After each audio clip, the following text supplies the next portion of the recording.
kita maiagom sa kadaotan. Kung dili, mahatagan kita sa Dios o paglaom o adunay kaog maon. So, man kita ang kaugmaon. Ha? Naamo gid sa Bible ang kaugmaon gid ay. Okay. Bisan unsa ba ang atong nahimutan? Atong nahintang karon. Atong nahimutangan karon. Ang Dios adunay maayong plano sa atong kinabuhi. Sa adunay gyud maayong plano ang Dios sa matag usa sa ato ang kinabuhi, no?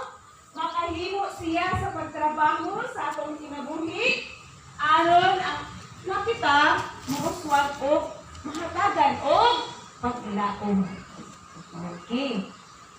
Tama dahil itong ingon ni Brada Uswin, paniaging simana na ang Diyos dili gyud maghatag og kadaot sa iyang mga katawhan. No? Kay matud pa ang Diyos adunay maayong plano kanimo or kadato sa matag usa sa ato kinabuhi, no? Kay kung atong basihan diya sa Biblia, di kita mutol pa ni Brad Pedro Minihon ko di kita patak ka istorya. Maghatag kita kana ang mga supporting verse, no? Diya sa Biblia, diya sa Genesis, kung atong atong basahon, no? Or atong man siguro rin nabasahan, na gibuhat gyud o gilalang gyud sa Dios ang kalibutan nga kung saman. Perfecto. Amen? No? Iya yung design, no? Matod pa gani diya sa Genesis 1:31, ang kalibutan gibuhat sa Dios nga maayo, no? Ningon pa diha. Nakita sa Dios ningon diha. Nakita sa Dios nga maayo gayud ang tanan nga iyang gibuhat og nalipay kaayo siya. So ang tanan nga iyang gibuhat o iyang gimugna o iyang gi-create diya sulod sa kalibutan, iyang himutan. Matud pa maayo ang tanan nga iyang na buhat. So perfect din siya. Kung kasabat ana, perfecto ang iyang pagka. Lighting. Okay. Ha? Lighting. Law ang tuan. Di ba? Okay, kung siya no? Iyang gibuhat o nalipay kaayo siya sa sulod sa uno. Kung atong basahon sa Genesis 1, no? Di ako ni makita, no? Sa unang adlaw sa gayang gibuhat, nakadumdum ka? Sa kuwan pa biya ni sa mga Sundays, ay sa mga Bible school, biya niya ito nanibalaan, no? Nagmay pata, syaro wala nakadumdum. Sa unang adlaw sa iyang gibuhat, ang sa iyang gilalang, or ang sa iyang ha? Okay. Teachers, kini sa mga bata, kabalo gidoy.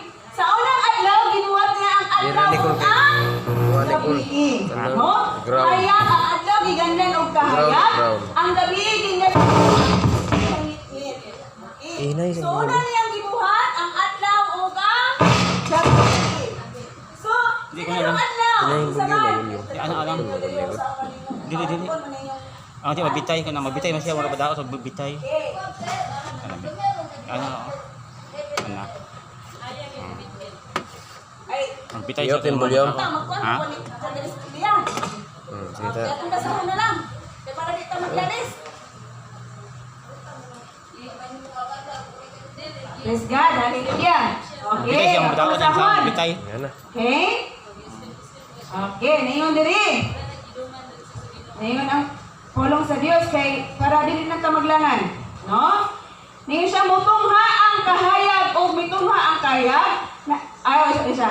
Ang kalibutan hawang o walay hitsura.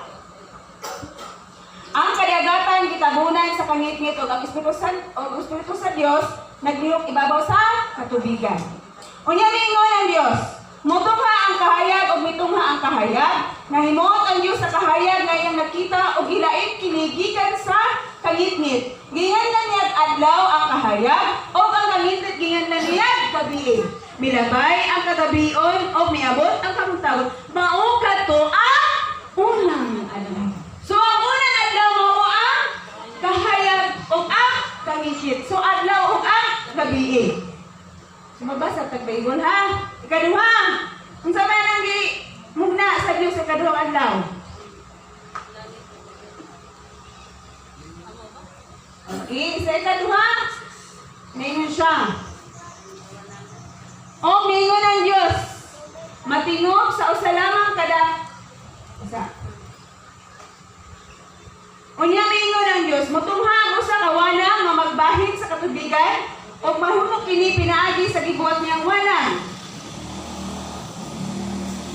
Gilain sa Dios ang tubig og dito sa ibabaw gikan sa tubig og dinhi sa ubos og mahimok kini ginganlan niya langit. Ang wanang milabay na usab sa kagabion og miabot ang kabuntagon mao kadto ang ikaduhang adlaw. So langit ang gimugna sa ikaduhang adlaw. Okay. So, ang ikatulo, ang gimugna sa Dios mao ang yuta. Okay. Yuta og ang mga magkalain-lain nga tanom. Okay. Ang ikaapat mao ang unsa man? Mananap sa kalangitan og dili. Ang ikaapat mao ang iwag sa kalangitan, no? Ang bulan og mga kabituunan.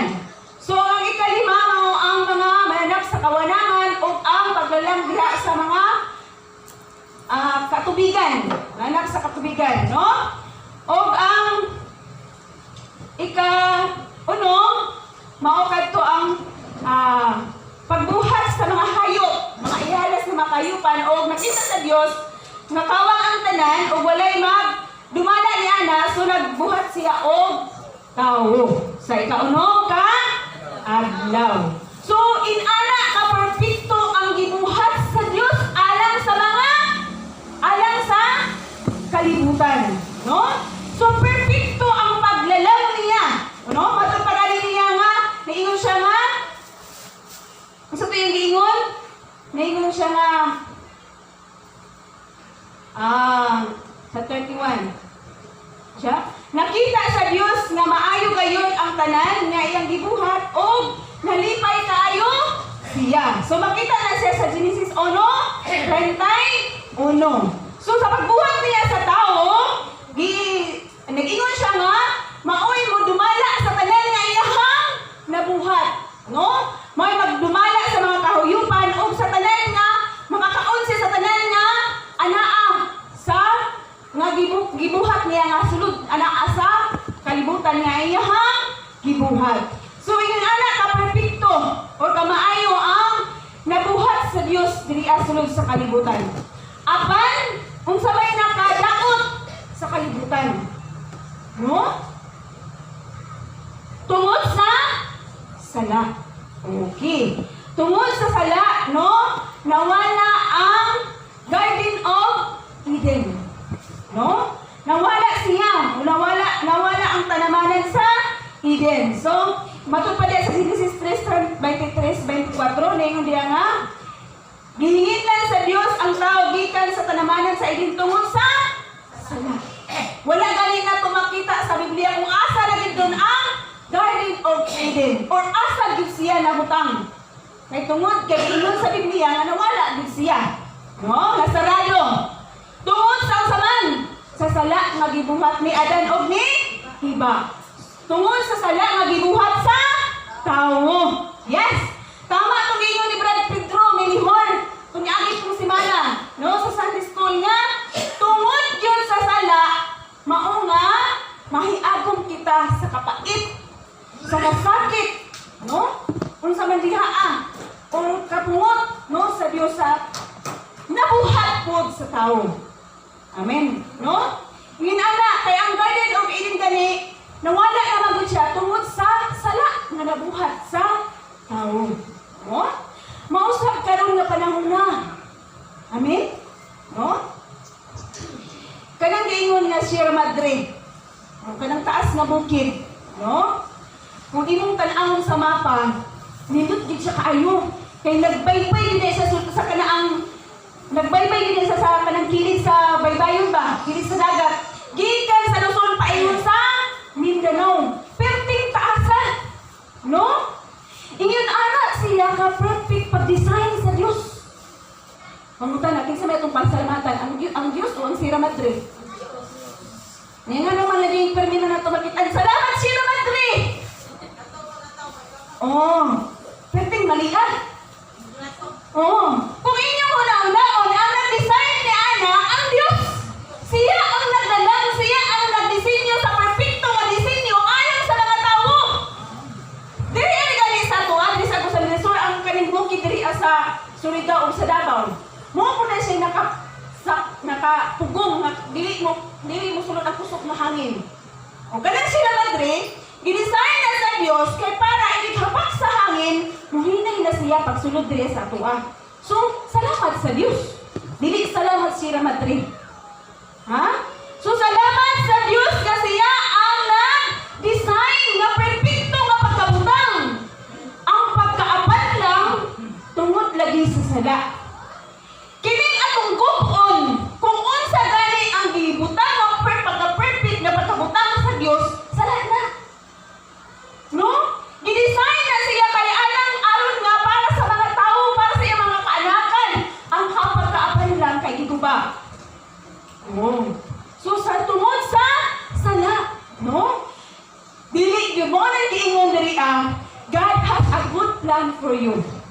Ang Dios naghatag gyud og mga maayong plano alang sa tao apan ang tao mo'y naguba sa plano sa Dios nga maayo unta ang ihang mga plano. So kita ra gihapon ang unsa man nakabenepisyo sa atong gihimo nga dili maayo magibuhat sa Dios unta. Amen? So ako na siyang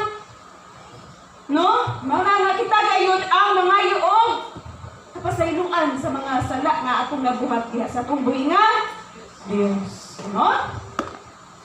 Mayon diya sa Revelation 11:18. Ayun siya. Panahon na nga laglagon ang naghimong kadaot sa kalibutan. So, kinsa may naghimog kadaot sa kalibutan? Ay, kung ina, yun nga ang Diyos. No? So, ang tao, yun, may naghimo o sala. So, maabot yun ang panahon, or dili yun na malilong kay diya sa Revelation 11, mauna siya ang panahon sa hukom. O maabot ganyang hukuma, halaot yun ang mga tao nga nakahimo og sala sa mga gilalang sa Dios. No? Or sa mga gihimo sa Dios nga mga gidisenyo alang unta sa pagprotektar sa mga katauhan sa Dios. Pero ang tao ra gihapon maoy mo'y naghimo or mo'y nagdaot sa iyang gihimo. No?